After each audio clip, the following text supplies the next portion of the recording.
have so many of drugs that we can use in Ayurveda after chemotherapy. The first one is the Ashwagandha. The botanical name is the Bethania somnifera. It is a very common drug, especially in the North India, growing everywhere as a weed, and we can use that as a medicine. Numerous studies demonstrated that Ashwagandha works in a multiple ways to help prevent or stop the growth of cancer, enhances the effects of chemotherapy and radiation against cancer cells, protect normal cells against damage from conventional cancer therapy, binds to and blocks protein that cancers need to grow. Next plant we have the turmeric, that is haldi, or we call it as haridra. As we all know, turmeric has been extensively researched for decades and has demonstrated clear anti-cancer properties in clinical trials. It is still not widely prescribed, but it is a very good drug which we can use after chemotherapy. And next, this is the pick of the gunja. The plant, we call it Abrus precatorius is the botanical name. It is a climber plant and easily available. We can use this. This is the seeds which we generally use. This is shatavari, this is Asparagus racemosus. It can treat the general weakness along with the acidity also. This is the pick of the ashwagandha.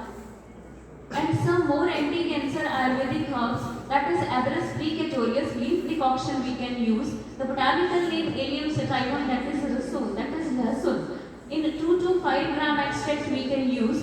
Aloe vera, the extract 10 to 20 ml we can use. Andrographis paniculata, that we known as Kalamega plant. Leaf powder 2 to 6 grams we can use. Bacopa moneri, that is Brahmi. In the dose of 5 to 10 gram per day we can use.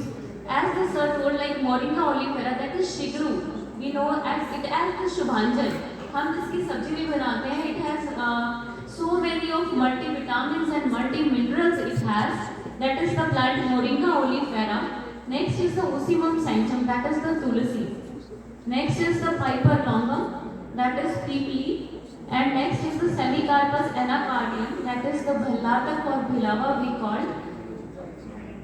Some drugs or formulations to use कि हम chemotherapy के बाद जब patients हमारे पास आते हैं तो वो क्या बोलते हैं जनरली, हमें भूख नहीं लगती है, कॉन्स्टिपेशन हो गया है, डायरिया हो गया है, स्लीप नहीं आती है, तो हम उसको कैसे सॉर्ट आउट कर सकते हैं.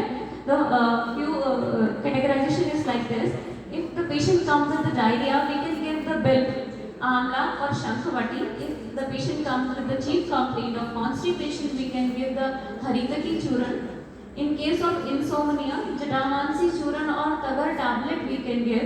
In case of tiredness and fatigue, that is Bala plant we can give. It is in the form of Bala Churan or Bala Rish. It is available in the market. Ashwagandha we can prescribe. In memory decline case, we can prescribe Brahmi, Haritaki and Vajha. In hair loss condition, we can prescribe Brahmi, Methi, Bhrangraj and Jatamansi. In anemia condition, Punarnava Adi Mandoor works very well. In case of loss of appetite, Madhifal Rasayan and Chitrakadi Vati works nicely. These are the researches which has done. Thank you. Now come to the last session, like vote of thanks. Respected invitees, I would like to thank Dr. Jayagopal Sharma sir, principal sir, faculty members and dear students. Thank you so much for gracing the seminar. You deserve a huge round of applause for this wonderful seminar.